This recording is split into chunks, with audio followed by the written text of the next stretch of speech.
इसलिए आपसे इजाज़त ली है ताकि आप मेरे साथ रहें।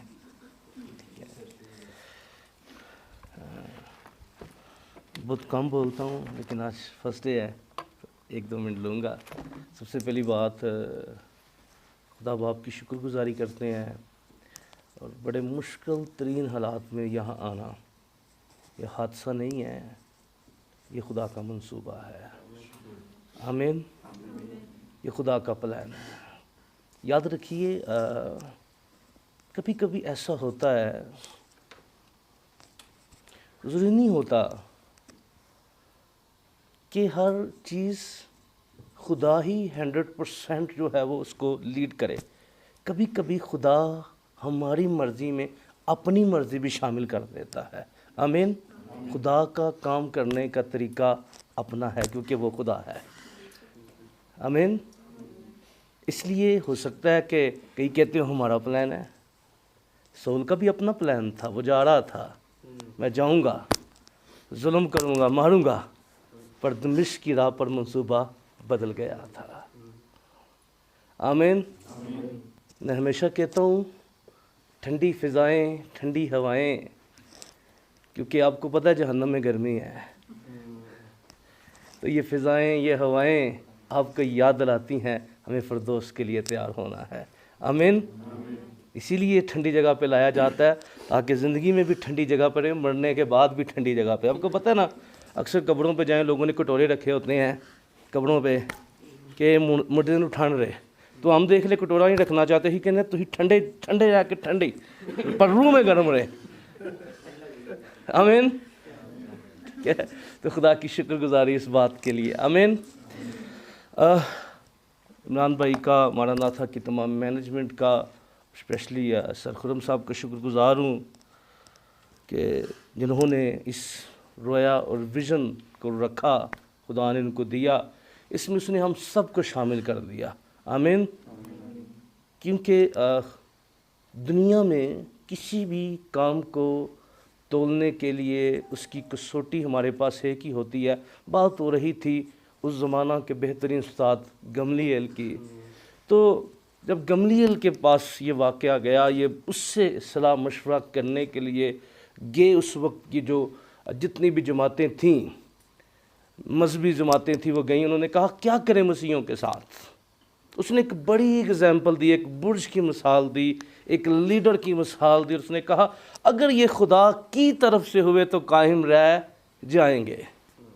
इसलिए जो विजन्स, जो रोया खुदा का होता है वो कायम रहता है। आमीन। वो ग्रोथ करता है, वो डेवलप होता है, वो बाइस से बरकत होता है। आमीन। आज मैं 3 जो इस बुक के लेक्चर हैं, क्योंकि मैंने जब भी बुक्स पे बात होती है हर बंदा बड़ा इसको इजी लेता है, पर पता नहीं क्यों मैं इसको इजी नहीं लेता। मेरे लिए पता नहीं क्यों ये मुश्किल है, क्योंकि हर शख्स की कमिटमेंट है अपने साथ, वो किस अहदो पमा के साथ इस खिदमत के काम को सर अंजाम दे रहा है, वो किस जहनी पुख्तगी के मराहल से गुजर रहा है। तो अंडरस्टैंड कीजिए, अगर आप बुक्स में देखें, लेकिन आपने बाइबल ज़रूर खोलनी है। याद रखिए, एक फ़िक्रा जहनों में नक्श कर ले, जब खुदा का कलाम खुलता है फिर जहन खुलता है। आमीन। इसलिए मोबाइल मुकद्दस नहीं हो सकती, किताब मुकद्दस ही है। आमीन। इसलिए कभी किसी ने कहा मोबाइल मुकद्दस,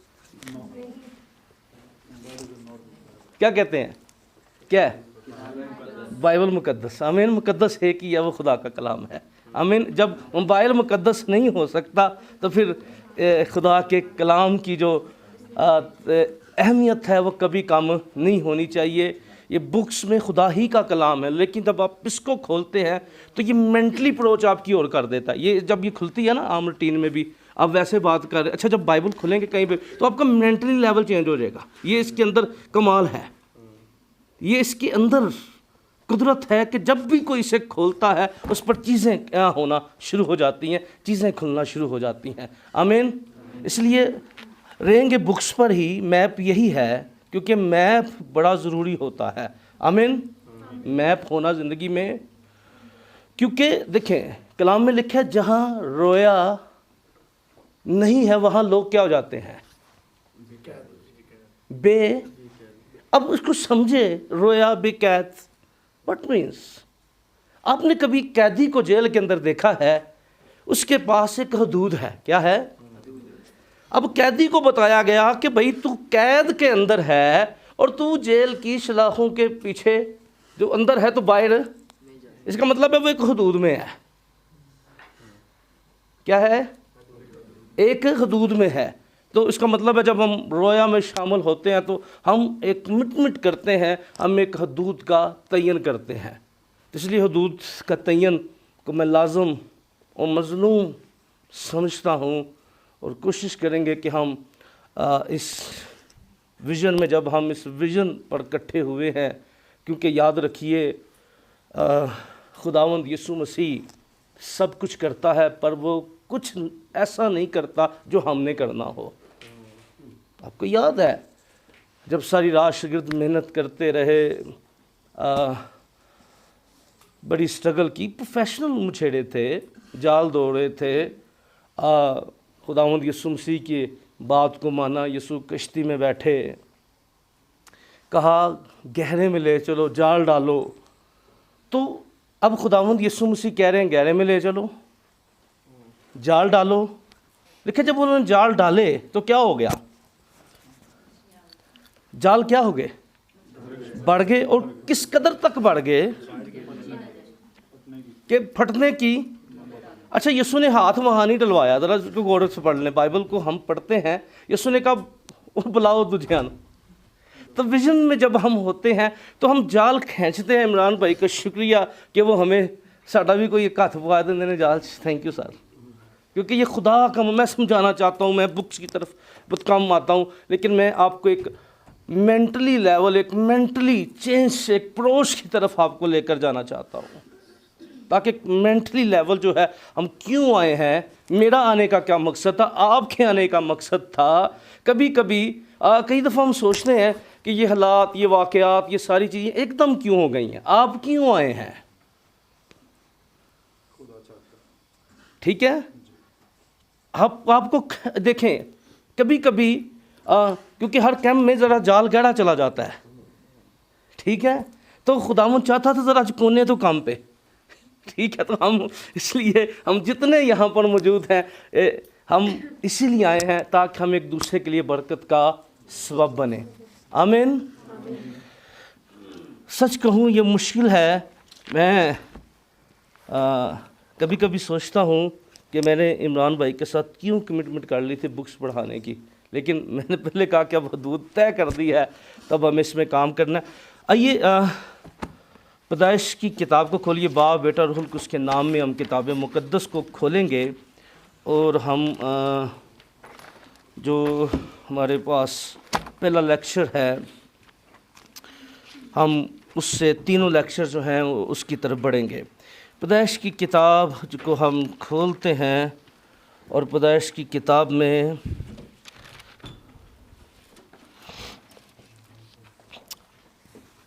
पैदाइश की किताब और उसके हम पहले बाब की 27वीं आयात मुक़द्दसा को देखते हैं। पैदाइश पहले बाब की 27 आयत। आइए मिलकर अब मेरे पीछे इस हवाला को पढ़िए ताकि आयात मुक़द्दसा हमें याद हो जाए। आमीन। पैदाइश की किताब, जिनके पास किताब मुक़द्दस है, बाइबल मुक़द्दस है, आप ज़रूर खोलें। पैदाइश पहले बाब की 27वीं आयत। आइए मिलके पढ़ते हैं। और खुदा ने अपनी खुदा की सूरत पर उसको और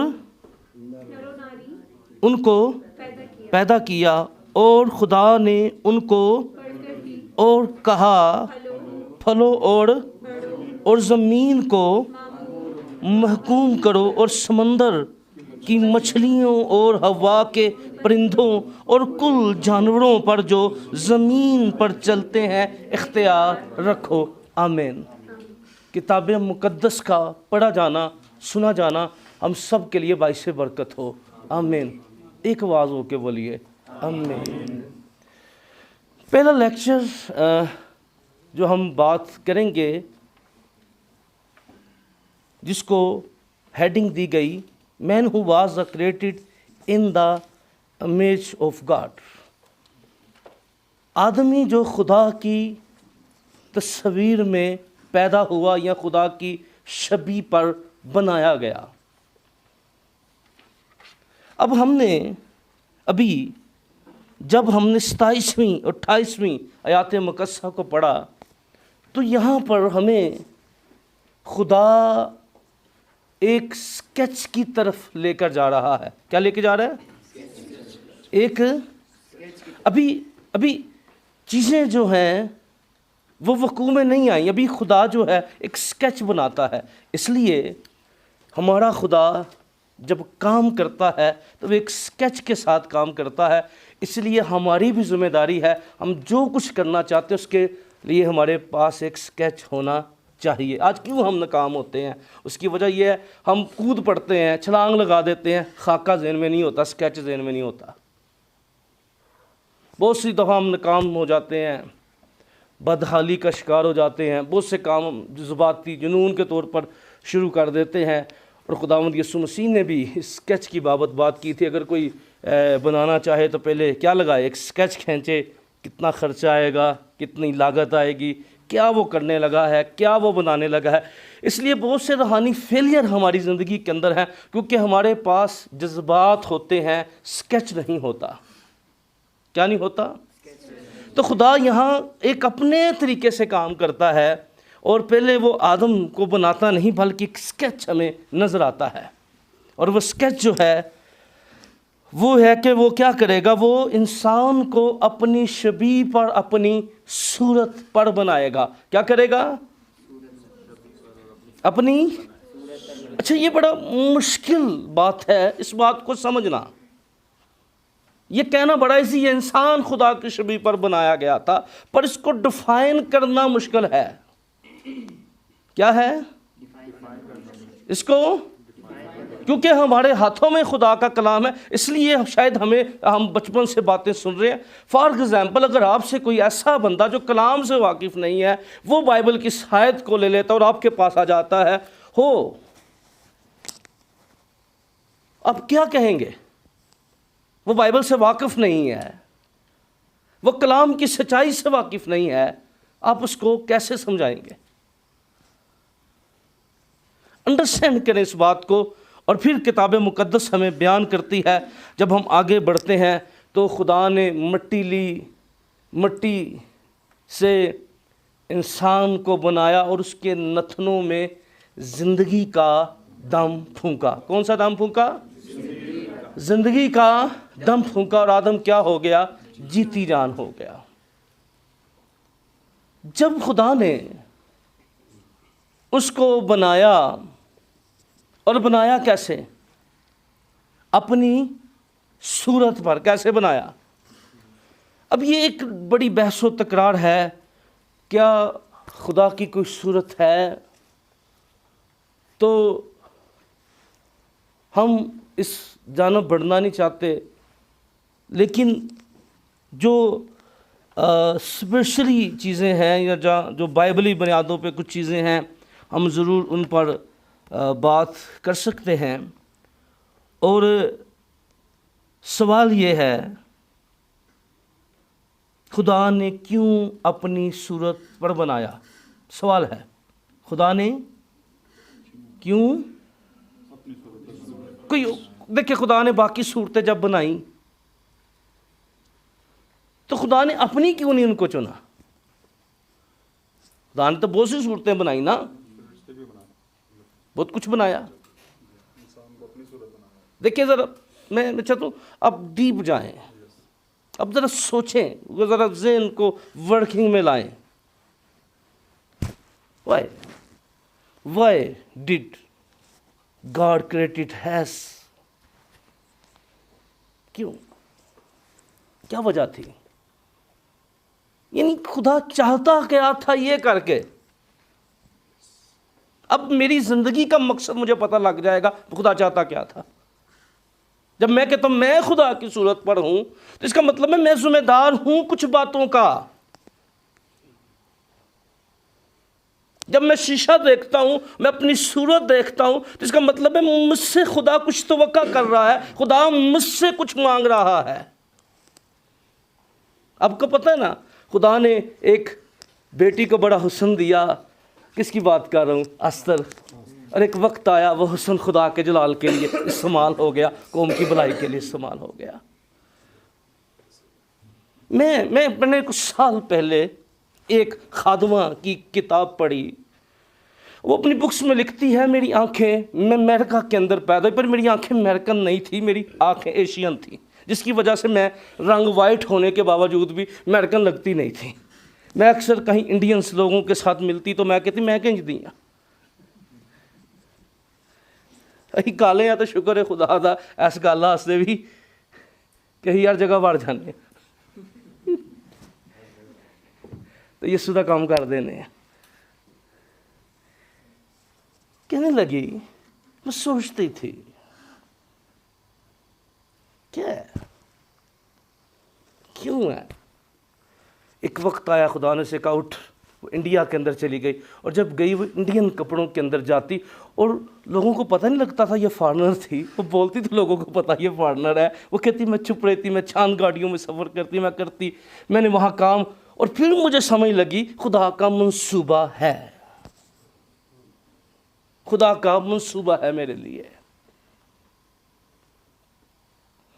खुदा, अब यहाँ पर जो बाइबल में देखें तो खुदा के कलाम में इस बुक्स में भी आपको चंद बातें जो हैं, क्योंकि सारी बातें तो कोई भी खादम, मुझे याद है एक बड़े पाकिस्तान के ज़बरदस्त खादम हैं, उनको हर साल एक जगह कन्वेंशन में बुलाया जाता था, वो नहीं जाते थे।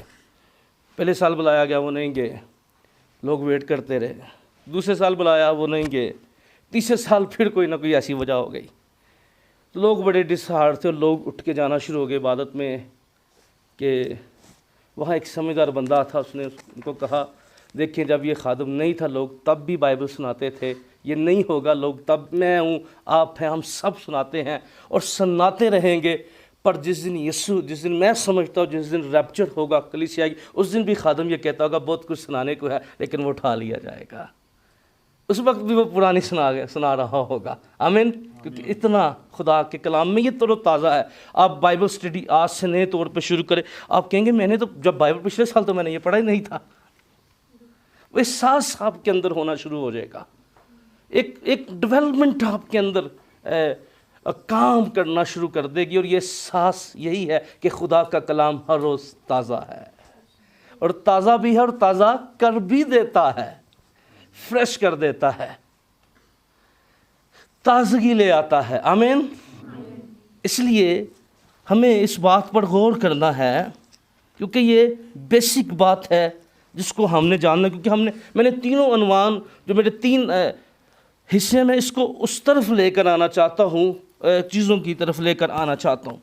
अब देखिए जब खुदा ने उसे बनाया है, खुदा ने उसे अपनी शबी की मानद बनाया, तो उसका मतलब जब मैं शबी की बात कर रहा हूँ तो मैं कुछ चीज़ों की मुताबिकत की बात कर रहा हूँ। क्या कर रहा हूँ? यानी कुछ ना कुछ मुताबिकत में है। खुदा ने जब उसे बनाया तो मुताबिकत दी, यानी जो कुछ खुदा में था वो खुदा ने आदम के अंदर ट्रांसफ़र किया। सबसे पहले ना सिर्फ खुदा ने अपना फेस ट्रांसफ़र किया बल्कि खुदा ज़िंदगी रखता था, खुदा ने ज़िंदगी डाली। कौन सी डाली? ज़िंदगी डाली। आमीन। अंडरस्टैंड कीजिए, दिया, गिविंग किया खुदा ने। फेस की जब बात करते हैं तो उसका मतलब यह है कि अब देखें, अगर आप एक स्केच बनाना शुरू कर दें तो आपके ज़हन में किसी इंसान के कितने स्केच होंगे? 40 हो जाएंगे। पर आप देखें दुनिया में कितने लोग हैं, हर बंदे का चेहरा डिफरेंट है, तो खुदा के पास कितना स्केच है? कितने बना लेंगे? आप बैठ जाएं सुबह से लेकर शाम तक, इधर काने दनू कर लै, इहदियां अखां छोटियां कर दे दियां, तो कितने कर लेंगे छोटियाँ बड़ियाँ करके भी। देखिए ना, एक हद है ना, एक लिमिट है, उसके बाद आके कहीं इन्नियाँ करके और किन्नियाँ को कराएंगे, चीनी बना लांगे, चुनू बना लांगे हैं। आज कई तो चुनू है कि चीनी ने, कई पाकिस्तानी हो ना, उन्होंने ही कहने चीनी ने, तो पाकिस्तानी कोई आइंदा ही कि कहने चुनू है, क्योंकि वो स्ट्रक्चर हमारे जहन में बस चुका हुआ है। तो अंडरस्टैंड करें, इस बात पर जोर देना चाहता हूँ कि खुदा ने जब उसे अपनी शबी पर बनाया तो कलाम बयान करता है। जब हम आगे चलते हैं, मैं तीनों को इसलिए इकट्ठा कर रहा हूँ, अब दूसरे लेक्चर पे चले जाइए, मैं इसके दूसरे हिस्से को एंड पे लेके जाऊँगा, शबी को भी और चीज़ों को भी लेकर जाऊँगा। फिर खुदा ने यहाँ पर हम देखते हैं लेक्चर नंबर 4 के अंदर लिखा है, उसका पहला जो हिस्सा है आप सब मिलके पढ़िए। खुदावंद खुदा ने आदम को, ज़रा बुलंद आवाज़ से, खुदावंद खुदा ने कहा कि तू हर दरख्त का लेकिन नेको बद की पहचान के दरख्त का कभी ना खाना, क्योंकि जिस रोज़ तू मरा। यानी अपनी शबीह पर बनाया अपना। और रूह की पर जब हम बात करेंगे तो फिर ये भी एक अलग से बात निकल जाएगी, लेकिन लेक्चर्स की जब हम बात कर रहे हैं तो अब खुदा ने उसे बाग़े अदन में रखा। कहाँ रखा? बाग़े अदन में। खुदा ने बेहतरीन जगह का इंतखाब किया इसके लिए, और इससे पहले खुदा ने सब कुछ बेहतरीन तरीके से अरेंज किया। क्या किया? खुदा, मैं कभी कभी देखता हूँ दुनिया के अंदर बड़े बड़े स्ट्रक्चर हैं, बड़े बड़े इंजीनियर्स हैं, बड़े बड़े बिल्डर्स हैं, वो कहेंगे जी हमारे पास बड़ा बड़ा नॉलेज है, पर खुदा जैसा इंजीनियर दुनिया में कोई नहीं हो सकता। देख लें, अगर किसी ने कोई लंबा हाल का छत डालना हो तो वो भी एक हद पे जाके कहेगा नहीं थल्ले पिलर पाने पहन के। उसकी इंजीनियरिंग, उसका सारा इल्म जो है नाकस हो जाएगा, पर एक कोने से दूसरा कोना ज़मीन का फिर ले, कहीं आपको पिलर्स नज़र नहीं आएगा। ये खुदा है। दुनिया में बड़े बड़े फ्लड आते हैं तो बड़े बड़े बन लगाए जाते हैं, पर खुदा कुदरत वाला, अगर रेत ही वो लगा दे तो समंदर हद क्रॉस नहीं कर सकता। क्या बात है ऐसे खुदा की, क्या कमाल इंजीनियर हैं। ड्रेस डिज़ाइनर बड़े बड़े हैं, ऐसा कहन ड्रेस डिज़ाइन करके दे देता, बाहर निकलता ही लोग वेंदे हैं इंज दे फुल, इंज दियां पत्तियां, कमाल। हैकल के पर्दे, सर हर चीज़ खुदा ने बेहतरीन बाकमाल तरीके के साथ सारी चीज़ों का इंतखाब किया। लेकिन जहाँ खुदा हमसे सारी चीज़ें देता है वहाँ खुदा कुछ तकाजा भी करता है। याद रख लें, जहाँ खुदा हमें सब कुछ, बोलें, जहाँ खुदा हमें सब कुछ देता है वहाँ कुछ तकाजा भी करता है। वो तकाजा क्या करता है? मैंने तुझे बरकतें दी हैं और मुझे फरमा बेदारी चाहिए। क्या चाहिए? मुझे फरमा बेदारी चाहिए। मुझे तेरे रवैये के अंदर, मैंने तुझे दिया है बहुत कुछ, वो कुछ नहीं मांग रहा, वो हमसे हमारी ताबेदारी मांग रहा है। उसने पहले आदम से भी मांगी, और इसीलिए जब हम वास को पढ़ते हैं और इसके अंदर देखते हैं, कहते हैं हुक्म कुली यही है। बहुत किताबें हों, बहुत कुछ हो, पर गल लिखो ये है, अपनी जवानी में खुदा को याद कर, उसके हुक्मों की ताबे। तेरे लिए पहला फ़र्ज़ यही है, तुझ पर लाजम यही है। और यहाँ पे भी खुदा ने क्या की? अपनी फरमा बेदारी को मांगा। क्या मांगा खुदा ने? ताबेदारी को मांगा कि भाई तूने ताबेदार रहना है, सब कुछ तेरे पास है, सब कुछ मैंने तुझे दिया, पर ताबेदारी मुझे चाहिए। और ताबेदारी क्या थी? कि तेरी एक हदूद है, तो अपनी हदूद से तजावज़ नहीं कर सकता, तू बाहर नहीं निकल सकता, तुझे तमाम चीज़ों पर है, लेकिन यहाँ पर खुदा ने हमें बरकतें दी हैं, रिश्तों में बरकतें दी हैं। जहाँ खुदा ने हमें जिस्मानी बरकत दी हैं, वहाँ खुदा ने हमारी हदूद भी रखी हैं। तेरे लिए ये रिश्ता अहम है, तेरे लिए ये बात अहम है, तूने ये खाना है, तूने ये पीना है, तो किस हद के अंदर रह सकता है। तूने यहाँ से मूव नहीं करना, यहाँ से बाहर नहीं जाना। हर एक चीज़ उसने दर्ज करके हमें दे दी है ताकि हम इस अपनी हदूद का तयन करें और हम बाइस से बढ़ के। लेकिन यहाँ पर हमें क्या नज़र आता है, खुदा जो है वो जहाँ हुक्म देता है, अब अंडरस्टैंड कीजिए, जहाँ बड़ी बेसिक बातें हैं जो मैं करना यहाँ पर चाहता हूँ। शबी को मैंने थोड़ा पीछे छोड़ दिया था, मैं अब दूसरी तरफ लेकर आ रहा हूँ। मैं वहाँ से ही शबी की तरफ और इंसान की हालत को लेकर तीनों चीज़ों को, तीनों लेक्चर्स को जो है वो हम चाहते हैं कि बेहतर चीज़ों में थोड़े वक्त के अंदर हम बात करें। तो देखिए यहाँ पर क्या हुआ, आदम ने, फिर खुदा ने हवा को बनाया। क्या बनाया? खुदा ने हवा को बनाया। और खुदा ने अब हुक्म किसको दिया था? खुदा ने कलाम किसको दिया था? आदम को। हवा, अब आदम ने क्या काम किया था? उसने वो बात किसको पहुंचाई थी? हवा को। खुदा ने डायरेक्ट नहीं कहा था जिस तरह खुदा ने आदम को कहा था। आदम को किसने बात पहुंचाई थी? खुदा ने। परेशान क्यों हो गए हो? आदम को किसने पहुंचाई थी? और हवा को किसने पहुंचाई थी? आदम ने। खुदा का शुरू से तरीका ये है, वो एक बंदे से बात करता है, वो कहता है इस बात को, मेरे कलाम को। ये इवेंजलिज्म खुदा शुरू से ही है, ठीक है। ये देखिए खुदा की मेथड है। पर यहाँ एक बात हो गई।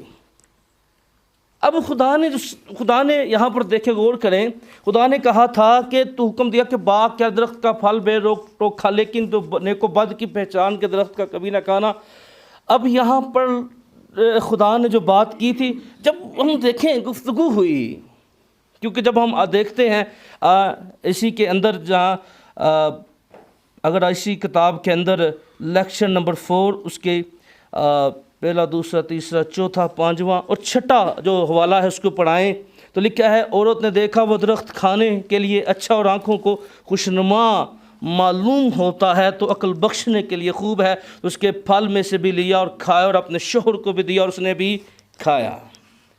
अब वो जो इस बड़ी बात के लिए तैयार हो गई।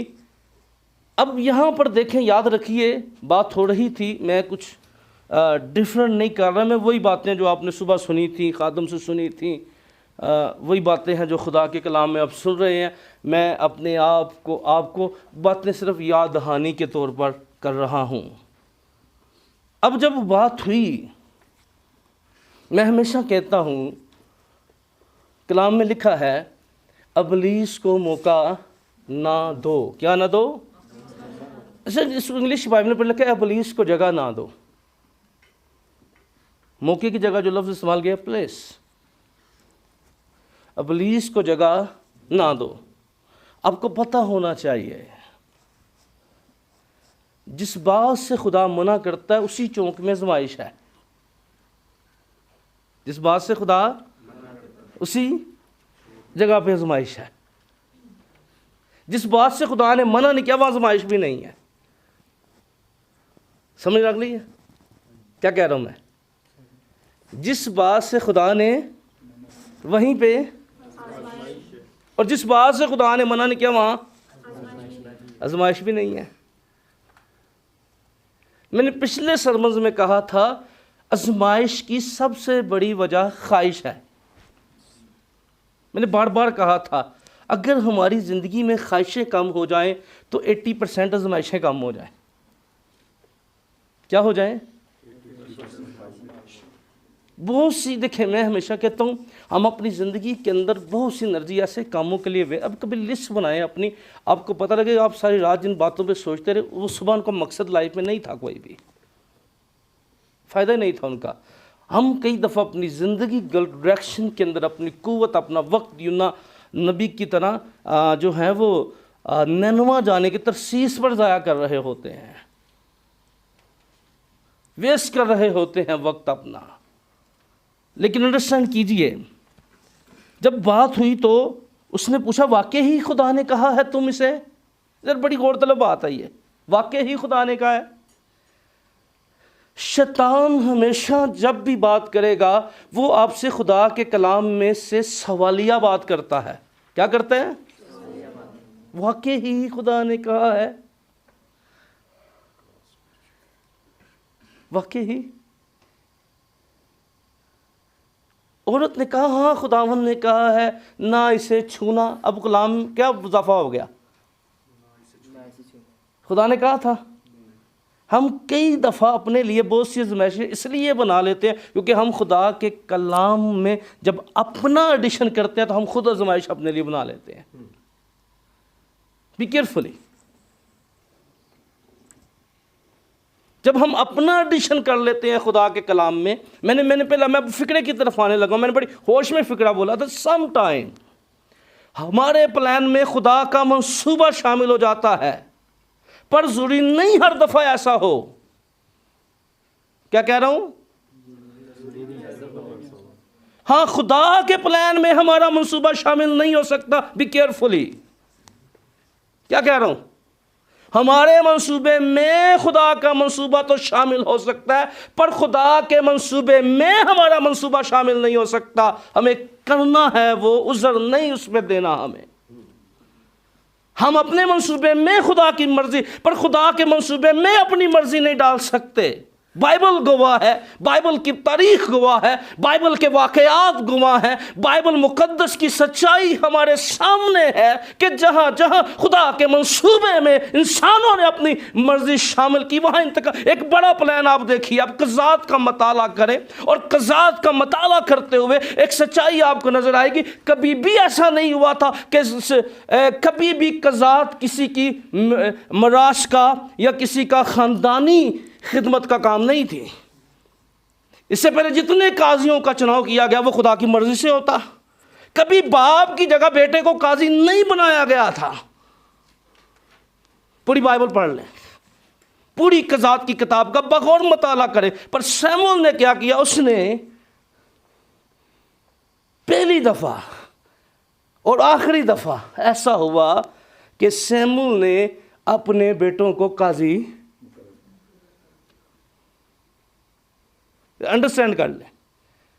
बहुत से बाइबल मुकद्दस में प्लान आपको मिलेंगे, इसलिए ये फ़िक्रा आपने साथ लेके जाना है। आपकी मर्ज़ी में तो खुदा की, पर खुदा के प्लान में आपको हमें सिर्फ अपना प्लान नहीं डालना उसमें, बल्कि फॉलो करना है, उसको फरमाबरदारी करनी है। उसने बढ़ाया और शैतान ने इसी बात का फ़ायदा उठाया। याद रखिए, जहाँ खुदा के कलाम को बढ़ा चढ़ा कर उसको ज़रा थोड़ा सा तरोड़ मरोड़ कर खींच तान कर किया जाएगा, वहाँ हलाकत पैदा होती है। अपनी और अपनी तलीम की क्या कर खबरदार, ये तेरे और तेरे सुनने वालों के लिए क्या होगी? निजात का बाइस होगी। इसलिए जब ये सब हो गया तो खुदा का हुक्म टूट गया। क्या हो गया? अब खुदा का हुक्म तोड़ना जो है, मैं अब शर्टली आना चाहता हूँ चीज़ों की तरफ। अब ये इंसान की हालत बेबस क्यों हुई? किस वजह से हुई? क्या गलती थी? खुदा का हुक्म तोड़ा। क्या किया? खुदा का हुक्म तोड़ा। अब ज़रा इस पर पक्के रहिए। क्या हुआ? अगला लेक्चर भी ज़रा आ जाए। ये इंसान का स्टेटस जो है वो क्या है, इंसान की हालत वाले ऊपर आ जाए ज़रा। हर मसले का आगाज़ और छठा हम देख रहे हैं। अब मैं तीनों को फिर वहीं से शबी से लेकर फिर चीज़ों को फिर लेकर आऊँगा इसी तरफ। क्या हुआ? इंसान की हालत हमें नज़र आती है। अब हुक्म तोड़ने से क्या हुआ? हमने इसमें देखें, तीसरा हवाला है और रोमियो 3:23 वाला क्या लिखा है? इसलिए सब ने गुनाह किया और खुदा के जलाल से महरूम हैं। क्या किया? सब ने और खुदा के, बोले बोले, सब ने और खुदा के जलाल से क्या है? अब अंडरस्टैंड करें ज़रा, हुक्म तोड़ने से क्या हुआ? जलाल से क्या हो गया, बाग़ अदन से क्या कर दिया गया, खारिज कर दिया गया। जब हुक्म तोड़ा तो सबसे पहले जो एहसास पैदा हुआ वो था नंगेपन का। क्या, कौन सा एहसास हुआ? नंगेपन का एहसास हुआ। उसने क्या किया, अपने नंगेपन को ढांपने के लिए खुद अपना मंसूबा इस्तेमाल किया। क्या किया? उसका अपना मंसूबा क्या था? क्या उसने मेथड इस्तेमाल किया? उसने कौन से पत्ते लिए? ये किसका मंसूबा था? जरा मेरे साथ आपने रहना है। किसका मंसूबा था? अपना मंसूबा था। उसका अपना मंसूबा कैसा था? पक्का वाला था। इसलिए कई दफ़ा हम ज़िंदगी में ऐसे फैसले करते हैं और कई दफ़ा कहते हैं खुदावंद पता नहीं क्यों नहीं साड़ी सुन रहे। भाई खुदा का प्लान आपके लिए और है, बी केयरफुली, तैयार हो। उसने क्या किया? उसने पत्ते लिए। क्या लिए? अब पत्ते जो थे वो क्या थे? वो नंगेपन को ढांप सकते थे। क्या होना था पत्तों से? धूप लगनी थी। अच्छा, ये पत्ते अपने अंदर एक बहुत बड़ी तफसीर व तशरीह रखते हैं। ये पत्ते मज़हब की नुमाइंदगी करते हैं। ये पत्ते उन चीज़ों की नुमाइंदगी करते हैं जिनके पीछे इंसान छुप रहा है। अपने नंगेपन, एक बंदा जो है वो तौबा नहीं करना चाहता, वो अपने आप को नंगेपन को छुपाने के लिए बहुत सी चीज़ों का सहारा ले रहा है, बहुत सी चीज़ें वो लेके चल रहा है, बहुत सी चीज़ों की तरफ वो बढ़ रहा है। उसने पत्ते लिए। अब इस बात को अंडरस्टैंड कीजिए। अब खुदा ने उसको अपनी शिकायना से, अपनी हजूरी से खारिज कर दिया। क्या कर दिया? कलाम तोड़ा, हुक्म तोड़ा, क्या हो गया? नंगा हुआ। क्या हुआ? और बाग़ अदन से क्या कर दिया गया? लेकिन खारिज ऐसे नहीं किया गया। खुदा ने देखा कि वो तो पत्तों में छुपा हुआ है, वो तो छुप गया है। उसने, देखें, याद रखिए, कई दफ़ा हम अपनी ज़िंदगी के अंदर शायद वो से हमने कमिटमेंट की हो खुदावन से, मैं खुदावन तेरे साथ वक्त गुजारूंगा, मैं प्रे करूंगा, मैं फास्टिंग में ठहरूंगा, मैं दुआ में ठहरूंगा, मैं तेरे हुजूर अपने आप को पेश करूंगा। लेकिन याद रखिए, हमारा खुदा अपनी कमिटमेंट का बड़ा पक्का है। क्या है? क्या खुदा को नहीं पता था वो सब हो गया है? लेकिन खुदा फिर भी आया और क्या उसने कहा है? ए आदम तू आज क्या हुआ है? क्या पहले कभी खुदा ने उसको पुकारा? बल्कि वो खुदा के पुकारने से पहले वो खुदा का वेट करता था। आज बहुत सी ऐसी बेटियां, बहुत से ऐसे बेटे हैं, वो खुदा किस लिए वेट नहीं कर रहे? क्योंकि वो गुनाह में चले गए हैं।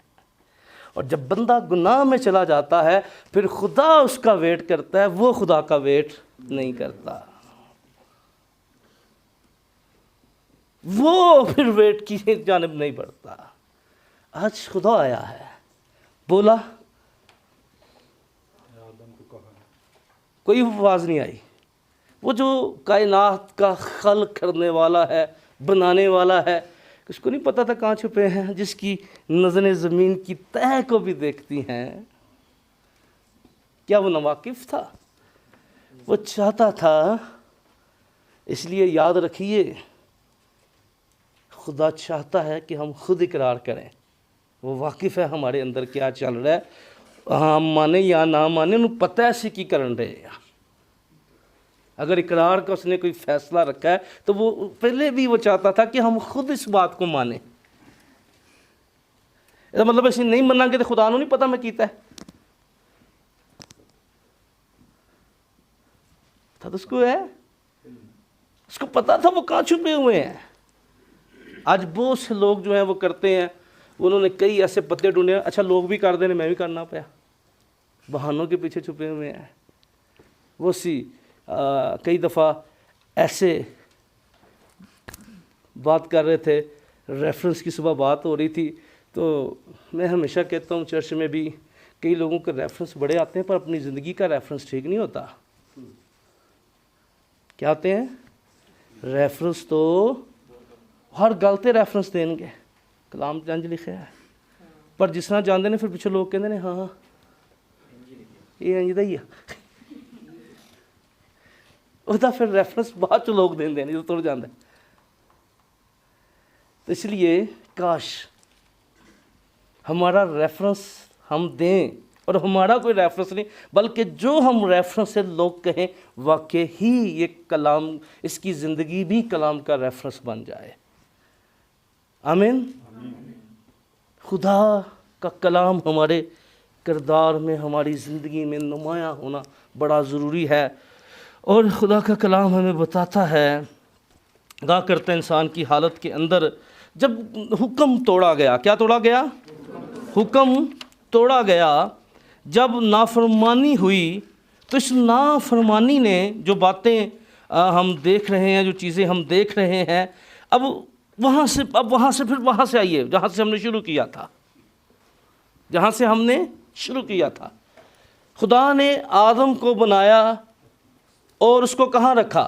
बाग़ अदन में। जब उसे बाग़ अदन में रखा तो खुदा ने उसे क्या दिया? हुक्म दिया। हुक्म टूट गया। जी मिस्टर, हुक्म टूट गया। अब इंसान की सारी हालत की वजह क्या थी? उसकी बेबसी की वजह क्या बनी? हुक्म तोड़ना। मैं बात कर रहा था, खुदा ने निकालने से पहले उनके नंगेपन को ढांपा। क्या किया उसने? उनके मंसूबे से क्या अपने मंसूबे से? कई दफ़ा लोग अपने मंसूबे से निजात पाना चाहते हैं, अपने मंसूबे से बचना चाहते हैं। No no no no no never, हो ही नहीं सकता। खुदा ने क्या किया? नंगा ही काट देता। क्या किया उसने?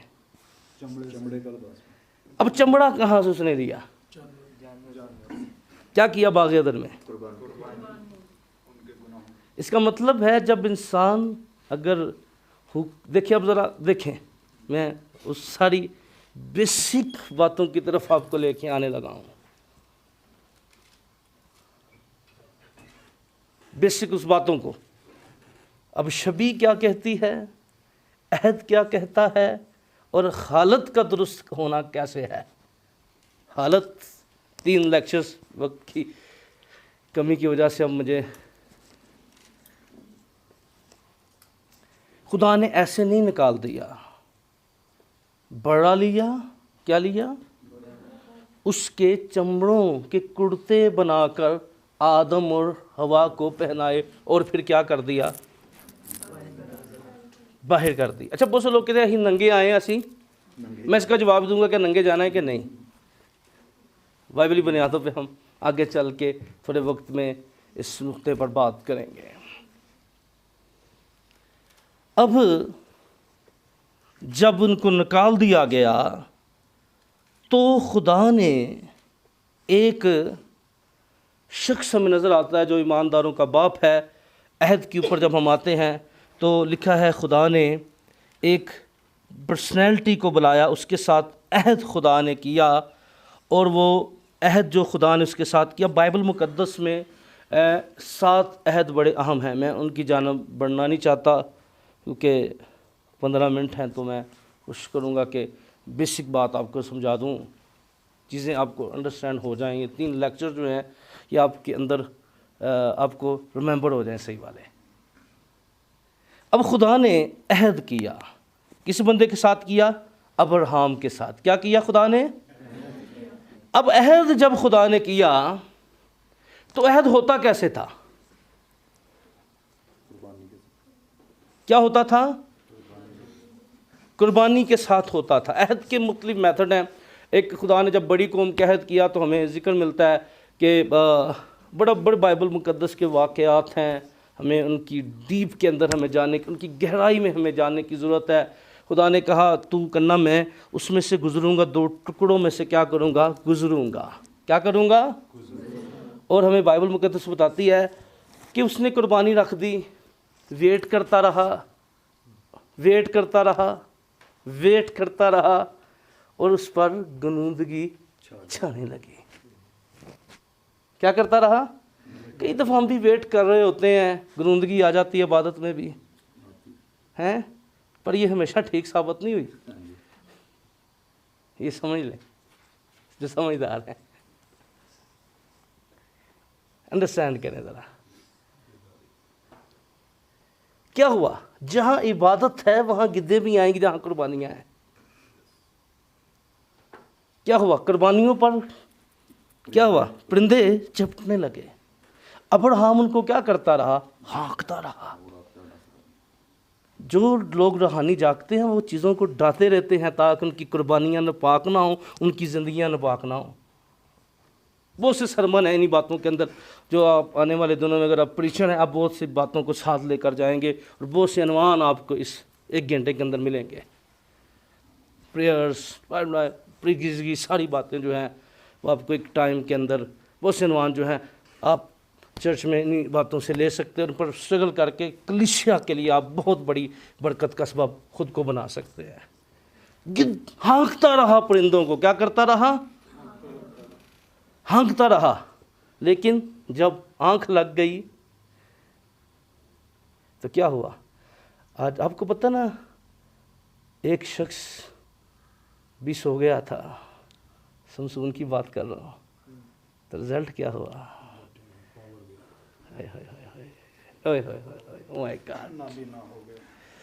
अखा तुड़ गई, तमाशा बन गया। आज बड़े बलीवर तमाशा बने हुए हैं, रूहानी अखा ही नहीं है। मैंने बड़ा दावा करता सी, वेख हैं तो फड़िया किथे गया ही जाके। बी केयरफुली सर, बिलीवर्स, ईमानदार में और आप जागते रहिए।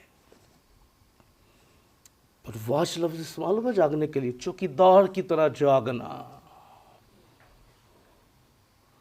जिम्मेदारी के साथ जागना।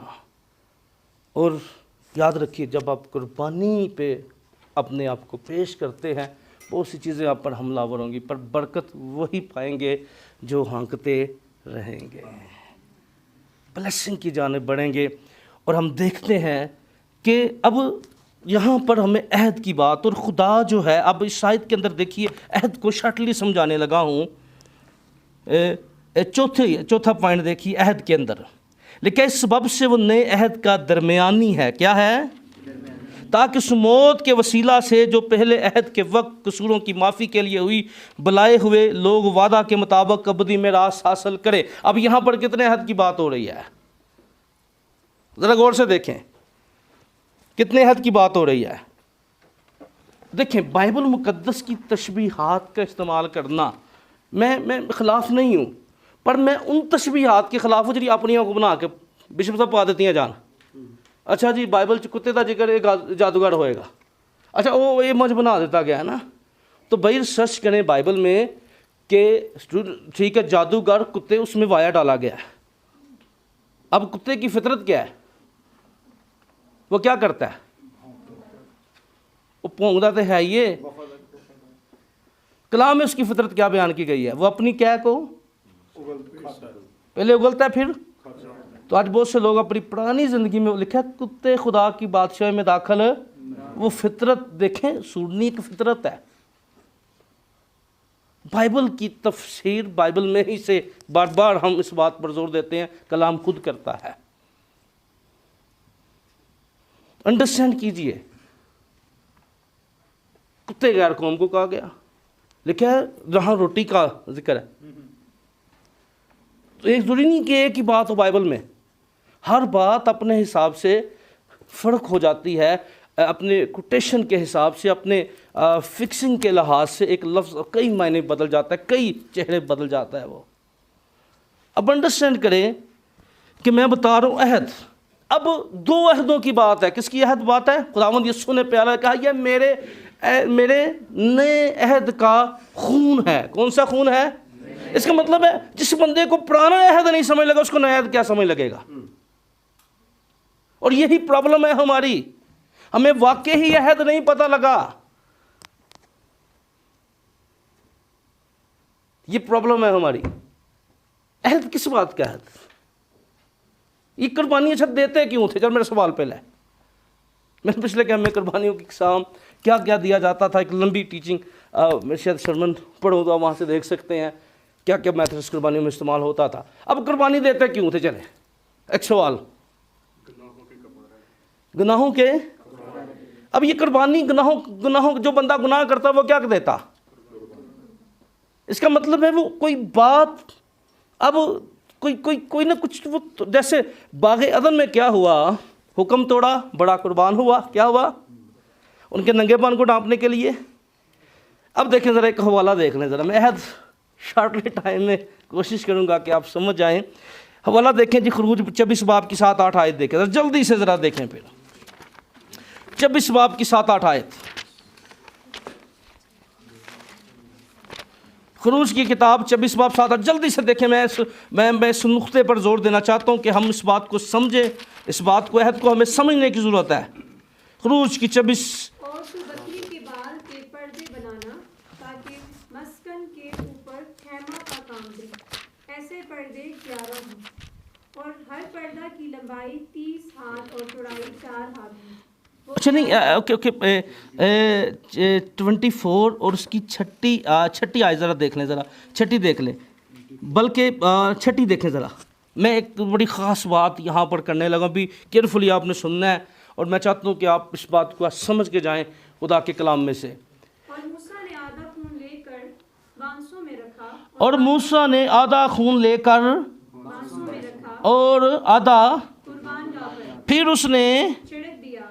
आके फिर उसने अहदनामा लिया, क्या लिया? अहदनामा और लोगों को पढ़कर सुनाया। क्या सुनाया?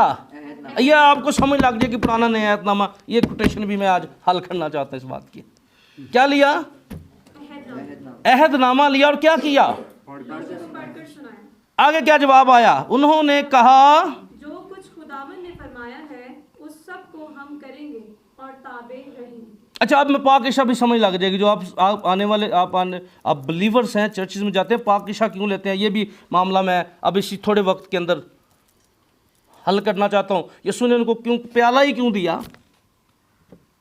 यीशु उनको कहना चाहते थे ये अहद जो मैंने सिखाया ना, जो मैंने बातें की हैं, ये देखें ज़रा, ये जो प्याला लादा ले जाना, शायद हम सारी ज़िंदगी इसी तरह ही सुनते रहे और चीज़ों को अंडरस्टैंड ज़रा करें ज़रा। एक ज़रा पुराने अहद जिसको उनको नया अहद क्या समझ लगेगा।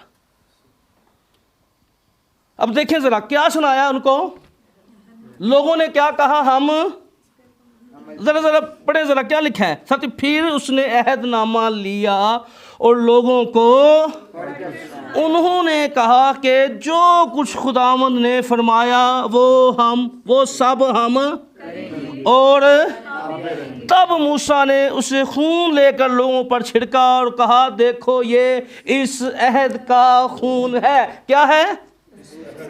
अब जब पहला था लोग थे, खून छिड़का गया, लोगों से अहदो पैमान लिया गया। क्या लिया गया? अब पाकिशा जरा जाइए उस बाला खाना में, जाइए आप जरा, जाइए ज़रा मेंटली तौर पे वहाँ जाइए। यीशु मसीह ने क्या किया? ये मेरा बदन है, ये अहद का, यानी जो कुछ मैंने तुम्हें सिखाया है अब तुमने क्या करना है, तुम मानोगे, तुम करोगे। एक कमिटमेंट थी, अहद। अगर आप बाइबल मुकद्दस और दुनिया की तारीख का मुताला करें, बिशप सब इस बात की गवाह हैं कि बाइबल की तारीख में जब कबीले आपस में अहद करते थे और वो क्या करते थे, एक प्याले में, और कहते थे हम खून, बड़ी हिस्टोरिकल चीज़ें हैं इसके ऊपर, अहद के ऊपर बड़ी बड़ी टीचिंग है इनके ऊपर आप, क्योंकि लेकिन मैं यूज़ नहीं करता बहुत सी चीज़ें ऐसी कलाम मुकद्दस के अंदर, क्योंकि चर्च में मेरी ये प्रॉब्लम, 1 घंटा होता है तो एक सरमन 2 3 महीने चलता रहता है, एक नुक्ता ही। चर्च मेरी फेसबुक पे भी आप देखिए, अगर ईमान है तो दिल करे ईमान 6 महीने वही चलता रहा। एक लफ्ज़ शुरू करना ईमान है क्या, उसकी तफसीर में ही कई दिन लग जाने हैं बाइबल में से। तो यहाँ अहद समझ लग गई, लोगों ने क्या किया, हम तेरी बात को, उसने खून लिया लोगों पर, और ये क्या कहा, ये अहद का खून है। इसका मतलब है जो बंदा अहद तोड़ता क्या करता। अब लोगों ने क्या एग्रीमेंट कर लिया, एग्रीमेंट कर लिया कि भाई हम इस बात से, जैसे 2 गाड़ियां बंदा लेता है, एग्रीमेंट कर लिया, एग्रीमेंट समझ ले। अब जो बंदा हुक्म तोड़ता फिर उसको नए अहद के लिए क्या करना पड़ता, यानी स्टाम्प पेपर, नए अहद कहाँ कैसे हुआ था अहद? अभी तो हमारे पेपरों पे होते हैं ना, वो अहद कहाँ हुआ था? वो अहद खुदा के साथ था और उसके वो अहद खून के साथ था। क्या था? इसका मतलब है वो दोबारा इकरार करता, खुदावंद मैं तेरे साथ सच्ची तौबा करता हूँ। देखें जरा, अंडरस्टैंड करें, ये करवाने भी समय लग जाएगी महदूद वक्त में। इल्मुल कफारा भी, बहुत सी चीज़ें मैं इकट्ठी लेके चल रहा हूँ इन 3 लेक्चर्स के अंदर। अब अंडरस्टैंड करें इस बात को। अब खुदावंद यीशु मसीह ने बादशाह को समझे। अच्छा अब देखें, अब शार्टली वक्त को मद्देनज़र रखते हुए, अच्छा ओके, अब अंडरस्टैंड करें, बात आई वहाँ से, हुक्म तोड़ा, क्या किया? हुक्म तोड़ा, बड़ा कुर्बान हुआ, नंगेपन को ढांपा गया, ठीक है, शक्ल बिगड़ गई। क्या हो गई? अब देखिए, अब कलाम, देखिए दुनिया के अंदर 2 पर्सनैलिटी सबसे ज़्यादा बाइबल की प्रीच होती हैं, आदम और बिन आदम। क्योंकि आदम का रेवलेशन अगर किसी के पास नहीं है तो उसके पास बिन आदम का मुकाशफा भी नहीं है। आदम का रेवलेशन नहीं तो यानी वो जो बगैर बाप के पैदा हुआ है उसका रेवलेशन भी किसी के पास नहीं है।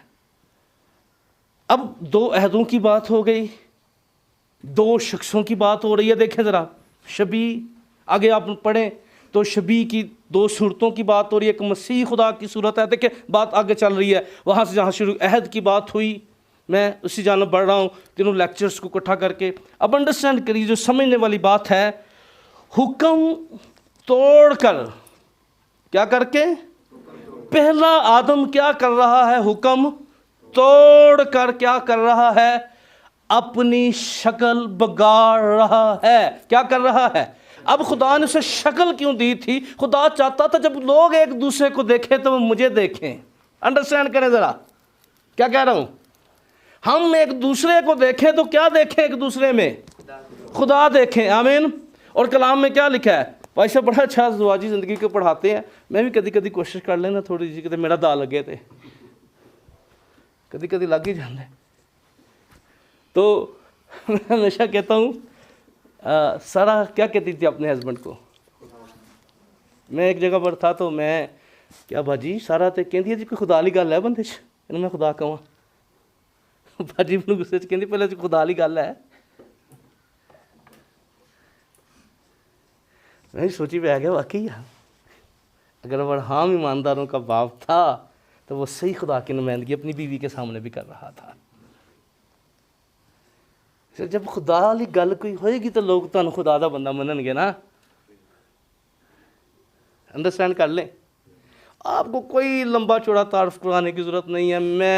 मैं बस आपके अंदर एक मैं होना चाहिए जिसने कहा मैं ज़िंदगी की रोटी हूँ, फिर सारी पासे ढाडी हुई मैं में। आमीन जी। ओ मैं नहीं ना जिन्हें कहा मैं रोटी हूँ, मैं दरवा, फिर कोई मैं वक़्त नहीं रखती, कोई बेनिफिट नहीं रखती, कोई फ़ायदा उसका नहीं है, कोई मफाद उसका नहीं है। इसलिए अंडरस्टैंड करें इस बात को, सच्चाई को अंडरस्टैंड करें। हुक्म, अब हुक्म तोड़ने से इंसान की शक्ल ख़राब हुई। क्या हुई? पहले आदम की शक्ल क्या हुई? हुक्म तोड़ने से ख़राब हुई। और मेरे और आपके यीशु मसीह की कलाम का हुक्म पूरा करने से सूली पे शक्ल उसका कोई हुस्न जमाल ना था। अंडरस्टैंड करें ज़रा, समझ लग रही? पहले आदम की शक्ल क्यों ख़राब हुई? वो जो खुदा की शबीह पर बनाया गया था, इख्तियार छीन लिया गया, शबीह के अंदर सारी चीज़ें छीन ली गई। सब मैं उस तरफ ज्ञान, इख्तियार, अथॉरिटी, एनीथिंग बाइबल में यहाँ पर भी वाला जात मौजूद है। पर लिखा है जसाया नबी के कलाम में लिखा था, वो मर्दे गमनाक जसाया 53, हमने उसे खुदा का माड़ा कूटा सताया हुआ समझा। और मेरा और आपका यीशु मसीह जो था, उसने क्या किया, एले आदम ने तो अपनी कलाम की नाफरमानी करके शक्ल बगाड़ ली, पर मेरे और आपके मसीह ने मेरे और आपके लिए अपनी शक्ल बगाड़ी, और उसने कलाम की नाफरमानी करके नहीं बल्कि कलाम की फरमाबरदारी करके। आमीन। क्या करके? कलाम की फरमाबरदारी की। और इसीलिए कलाम में लिखा है, जहान के हम शक्ल ना बनो, जहान के हम शक्ल नहीं बनना। अब हमारी जिम्मेदारी ये है, हम खुदा के बेटे के हम शक्ल बनते चले जाएं। आमीन। अब हमारा जो फेस है वो एक ही होना चाहिए। चाइनीज़ कहावत है, बंदे दे 3 फेस होंगे ने, एक घर होर हुंदा है, बाहर कोई होर हुंदा है, तो किसी ना शायद कुछ सैपरेट भी होए। वो कहते हैं 3 फेस होते हैं। तो अब हमारा फेस जो है वो नहीं होना चाहिए घर में बाहर है, बल्कि हमारा फेस जो हमने खुदावंद यीशु मसीह के हम शक्ल होना है। आमीन। क्योंकि यीशु ने हमारे लिए शक्ल बगाड़ी थी, अब हमारी जिम्मेदारी है। अब हम शक्ल बगाड़ नहीं सकते, हम अजियत बर्दाश्त नहीं कर सकते, पर हम उस यीशु को तो पहन सकते हैं ताकि वो हमारी ज़िंदगी से नज़र आए। आमीन। और फिर अगली बात जो थी वो अहद की बात कर रहा हूँ। शबी की जब मैं बात करता हूँ तो आज हमें यीशु मसीह दुनिया को दिखाना है। मखलूक़ात कमाल आरजू से खुदा के बेटों के ज़ाहिर होने की राह देखती है। आमीन। मैं और आप क्या है? खुदा के बेटे और जितनों ने उसे कबूल किया। इसलिए हमने जब खुदा के फर्जंद हैं, किसके फर्जंद हैं? तो फिर हमारे अंदर जिस तरह खुदा ने आदम को, अब मैं बहुत सी बातों की तरफ नहीं गया, बहुत सी डीपली और रेवलेशन बातें अगर मैं सूरत की बात करता तो इसके अंदर बहुत सी डीप और गहराई की बातें थी। अहद की बात की मैंने और शबी की बात की। इसलिए अब हमने जो शबी को फॉलो करना है, हमारे सामने जो चैलेंज है, अब हमने किसी एक्टर को फॉलो नहीं करना। कई दफ़ा लोगों की बड़ी ख्वाहिश होती है, मैं कई भैन दी मैं ऐश्वर्या लगा है, मैं जनाब की लगा, मैं तो यकीन माने शुरू से ही बड़ा ख़िलाफ़ हूँ मूवीज़ के, ड्रामों के। जब से मैंने तौबा किया, मैं किसी को नहीं कहता कोई स्टेटस मेरा फॉलो करो, किसी की रूहानी से मुझे किसी ने की लगी है सर, मैं जो कुछ मैं किसी पर ठोसता नहीं हूँ कि भाई मैं ऐसा रूहानी हूँ, मैं 1 लाख ते खलोता तो तुम रूहानी हो ऐसे 2 ते खलो जो। ये भी एक बड़ी मिसअंडरस्टैंडिंग है। हर बंदे ने अपनी ऐनक रखी है कि जिस तरह का मैं उस तरह का होएगा ना, कहेगा ठीक है तू, वो नज़र चो ठीक है जब मेरे वड़ गया। तो इसलिए ये जो पैमाने हैं हमारे पास, एक पैमाना है, एक कसौटी है, वो खुदा का कलाम है। आमीन। इसमें हम देखें, इसमें हम गौर करें। ये जो है ना, यही वजह कि जब भी जो चीज़ें चलती हैं, अच्छा ऐसा ये गलत है, तो इसकी वजह, सबसे बड़ी वजह, हम अपने पॉइंट ऑफ व्यू के साथ चीज़ों को लेकर चल रहे होते हैं।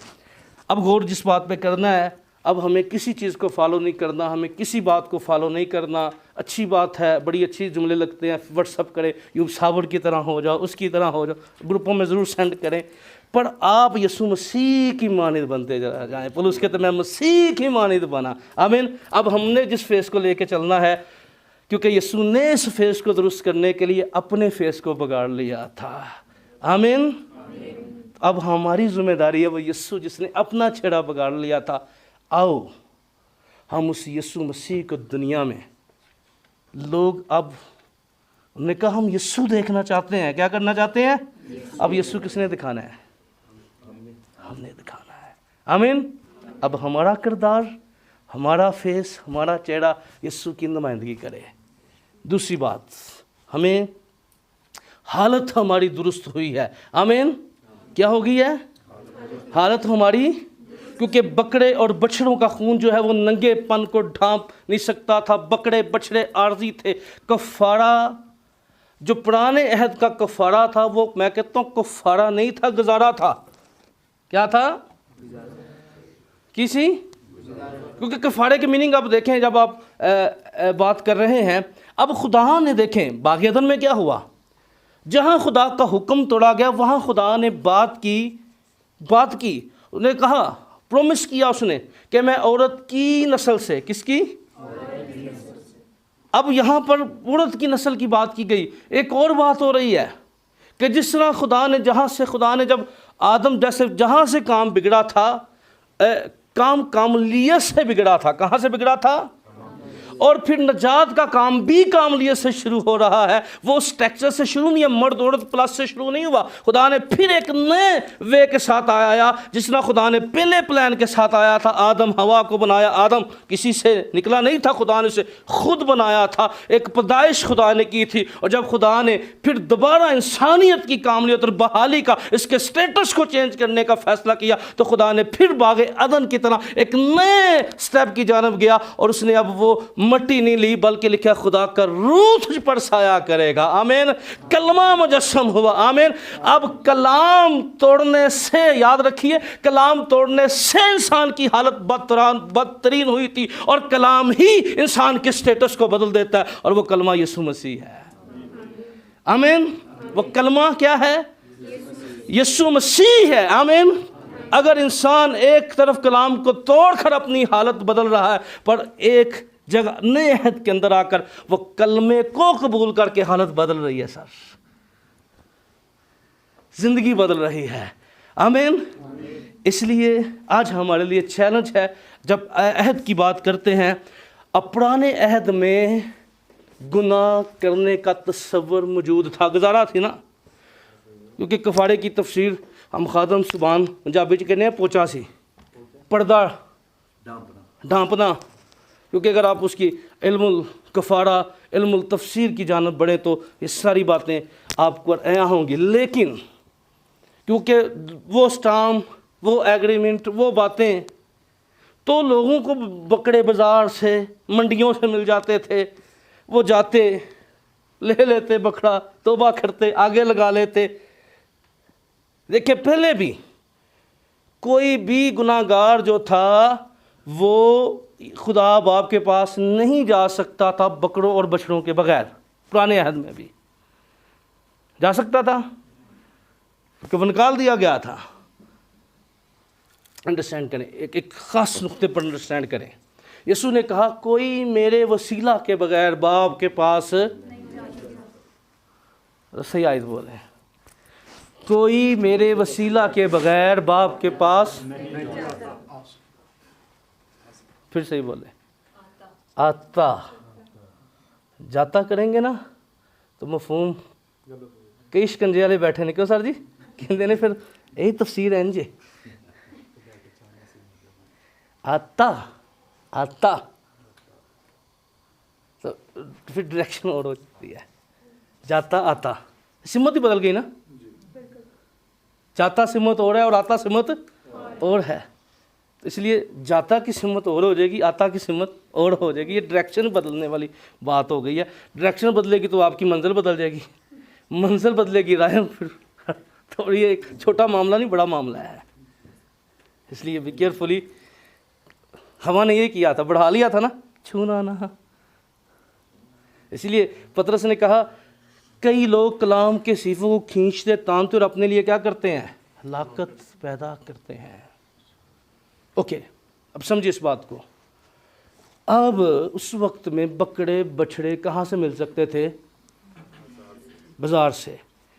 पर खुदा बाप के पास एक ही बेटा था, वो खुदावंद यीशु मसीह है। वो मेरे और आपके लिए आया है। आमीन। और बाइबल का असूल है, जो इंसान वो बोता है वही काटता है। खुदा ने एक बेटा बोया था। आज दुनिया के अंदर कितने लोग ऐ हमारे बाप कहते हैं? आमीन। सर, कितने लोग उसके बेटे और बेटियां उसने हैं, एक बेटा बोया था। आमीन। आज दुनिया के अंदर कितने लोग खुदा, कितने बेटे और बेटियां खुदा बाप के बच्चे होने का दावा करते हैं, मान रखते हैं इस बात पर। आमीन। अंडरस्टैंड कीजिए इस बात को। इसलिए हालत दुरुस्त हुई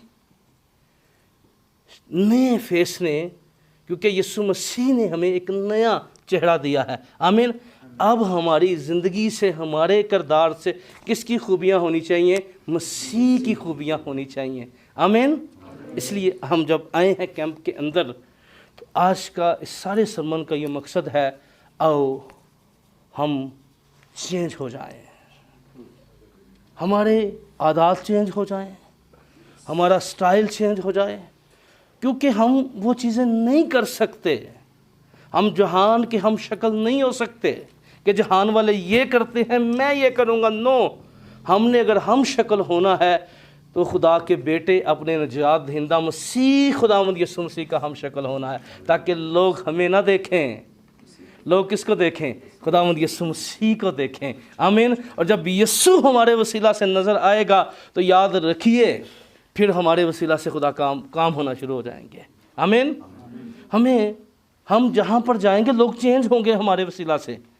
आज प्रॉब्लम ये है, आज लम्हा फ़िक्रिया ये है कि शायद मैं और आप, अपनी बात कर रहा हूँ, आपकी नहीं करता, शायद मैं स्पीच अगर बड़ी अच्छी कर दूँ, अगर यीशु ना दिखा सकूँ अपने किरदार से, तो ये मनादी बेफ़ायदा। इसीलिए पौलुस ने कहा मैं औरों में मनादी करके क्यों नाम कबूल ठहरूँ? हैं, औरों में क्यों खुद नाम कबूल ठहरूँ, यानी नाम मंजूर ठहरूँ।